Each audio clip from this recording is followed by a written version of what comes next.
Hello and welcome to the Gospel Online. My name's Jake and I'm a member of the Sale Christadelphians in Manchester. In this video, we'll be considering the meaning of the word Satan in the Bible.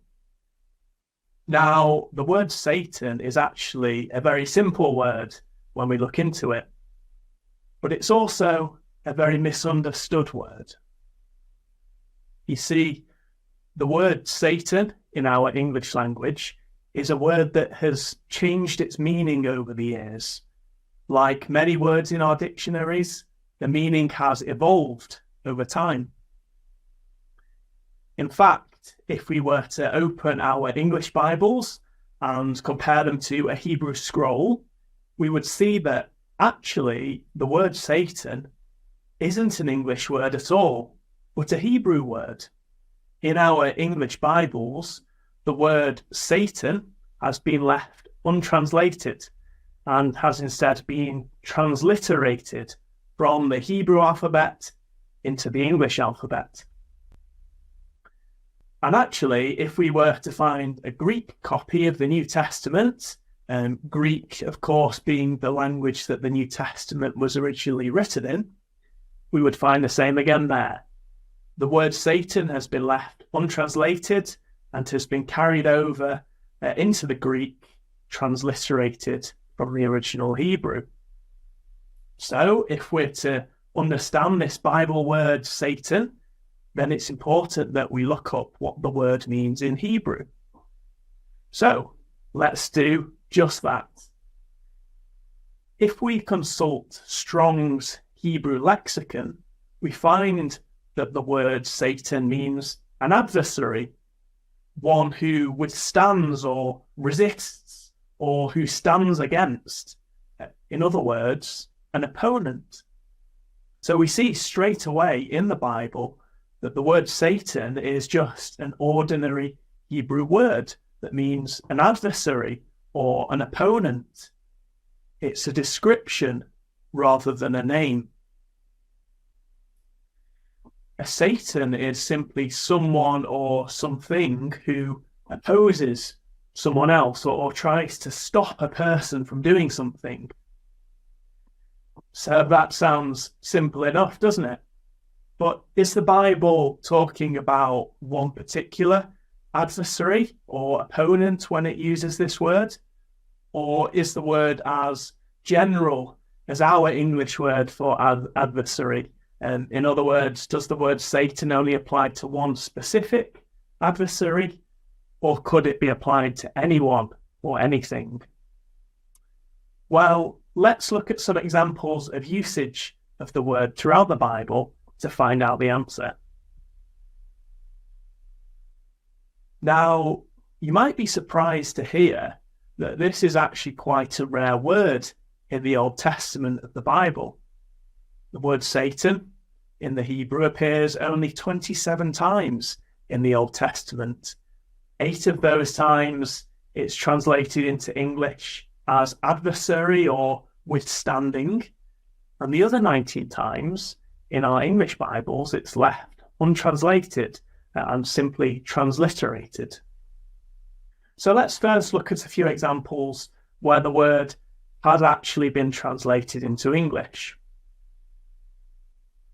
First of all, let's go to the history section of our Old Testaments and to the first book of Samuel, chapter 29.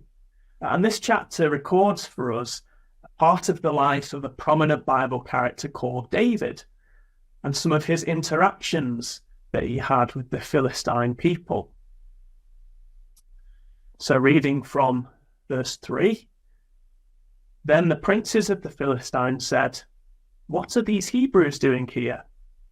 And Achish said to the princes of the Philistines, 'Is this not David, the servant of Saul, king of Israel, who has been with me these days or these years?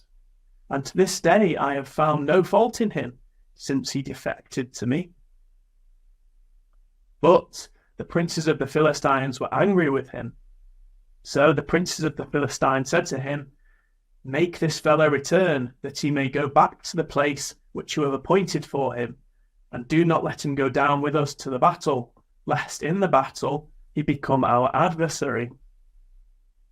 But with what could he reconcile himself to his master, if not with the heads of these men? So in this passage, David, along with his men, defect and form an alliance with one of the commanders of the Philistine army. Well, this causes a bit of an uproar with the other commanders, as they were concerned that David, who in time past had been their enemy, would then turn against them in the battle. He would become their opponent or their adversary, as that passage describes it. And that word adversary there in verse 4 is the word that we've been talking about. And if we consult the original Hebrew text, we can see that it's been translated from the Hebrew word Satan. So here we see David, an ordinary human being, is described as a Satan. Now, this isn't necessarily a bad thing. Being described as a Satan doesn't necessarily mean that someone is a bad person. In fact, elsewhere in the Bible, David is described as being a great and a very faithful man. In fact, he's called a man after God's own heart.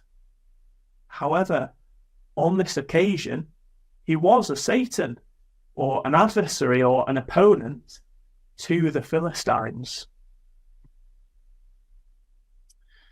So let's look at another example then, just to confirm to ourselves whether the word is used in this way consistently. So slightly further on in the Bible record then, we read some words about David's son, Solomon. And the passage that I'm interested in looking at is in the first book of Kings and chapter 11. So reading verse 14 of that chapter. Now the Lord raised up an adversary against Solomon, Hadad the Edomite. He was a descendant of the king in Edom. So again, we read this word adversary or Satan. And again, it's applied to a person here. In this case, a man called Hadad becomes an adversary or Satan to Solomon. And in fact, if we were to read on in this chapter, we would see that Solomon acquired quite a lot of these opponents, described in the Hebrew as Satans, because he turned away from God. In verse 23 of the same chapter, for instance, God raised up another adversary against him, Rezon, the son of Eliadar, who had fled from his lord, Hadadezer, king of Zobah. And then verse 25, he was an adversary of Israel all the days of Solomon, besides the trouble that Hadad caused, and he abhorred Israel and reigned over Syria. So not only were these men adversaries to just Solomon, but they were also adversaries to the whole nation of Israel at that time. Now, we could look at more and more examples of people in the Old Testament being described as Satans in this same way. And I'd encourage you to examine these examples for yourself. But it isn't just people who are given this description of a Satan. In the book of Numbers, we have an account of a man called Balaam, who was a prophet, someone the Bible describes as being a wicked man, someone who didn't follow God. He disobeyed God in choosing to travel to the king of the nation of Moab to curse the people of Israel. Let's just pick up the account in chapter 22 and verse 20. And God came to Balaam at night and said to him, if the men come to call you, rise and go with them. What only the word which I speak to you, that you shall do. So Balaam rose in the morning, saddled his donkey, and went with the princes of Moab. Then God's anger was aroused because he went, and the angel of the Lord took his stand in the way as an adversary against him. So here in that passage, we see how Balaam sets out on his journey, and his way is blocked. And in fact, we'd see his way is blocked multiple times, in fact, by an angel of God. And this angel of God here is described as a Satan, or as an adversary against this man, Balaam. Balaam sets out on a journey in opposition to God, and the angel physically stands in his way. He blocks the path as an adversary, or as a Satan, as it is in the Hebrew. So the angel here is actually a good Satan, because the angel was doing God's will and stopping Balaam from doing wrong. The angel was stopping or opposing evil. And so the angel was a Satan against Balaam, a Satan against evil, not a Satan against God. Now, we could go to multiple other passages, but let's just look at one more example of the word Satan in the Old Testament. And this time, let's look at an example where the word is actually left untranslated.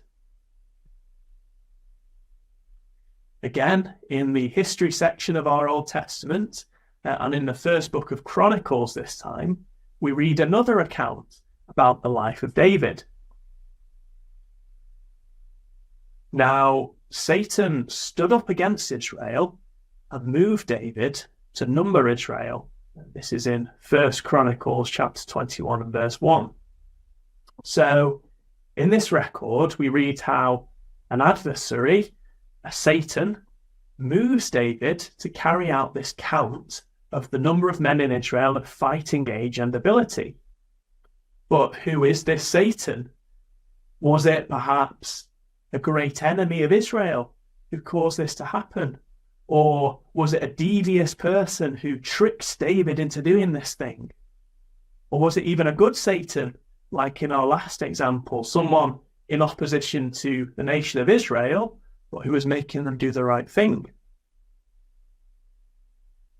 Well, the Bible actually answers this for us, because if we go over to the parallel account in the second book of Samuel, in chapter 24, we have the same description of events. And if you read through both chapters, it's very clear that these are both accounts of the same events, but there's a very interesting difference. The word Satan has been replaced. Just reading verse 1 of 2 Samuel chapter 24. Again, the anger of the Lord was aroused against Israel, and he moved David against them to say, "Go, number Israel and Judah." So, by putting those passages side by side that we've just read, we see that in this case, it was actually God himself who was this Satan against Israel, which might be surprising.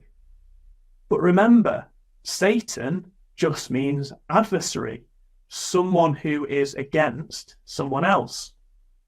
So God and Satan can be and are the same in these passages. The only God of the Bible is a Satan, an adversary to Israel on this occasion. He was against them at this time because they had disobeyed him, and therefore he was angry with them. So even God himself can be described as a Satan in certain situations. So we see this is an ordinary word. It can be applied to anyone. Now, we could keep going to more and more passages in the Old Testament and keep seeing the same thing, but I think the picture is already clear. The word Satan is simply a Hebrew adjective. It describes anyone or anything who acts as an adversary or opponent against someone else, regardless of their intent.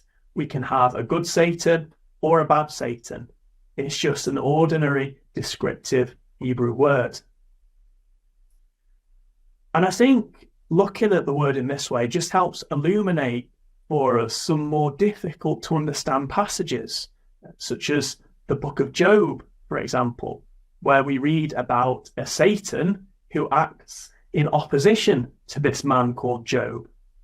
We can see by applying what we've learnt in the rest of the Old Testament that there's nothing to suggest that this Satan in the book of Job is a supernatural being of evil or anything like that.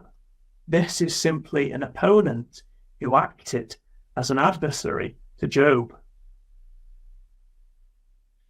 So that's the Old Testament. What about the New Testament? Well, as we've mentioned already, in the New Testament original Greek, the word Satan has been left untranslated and has been carried over, transliterated from the original Hebrew. The Greek way of saying this word is Satanas.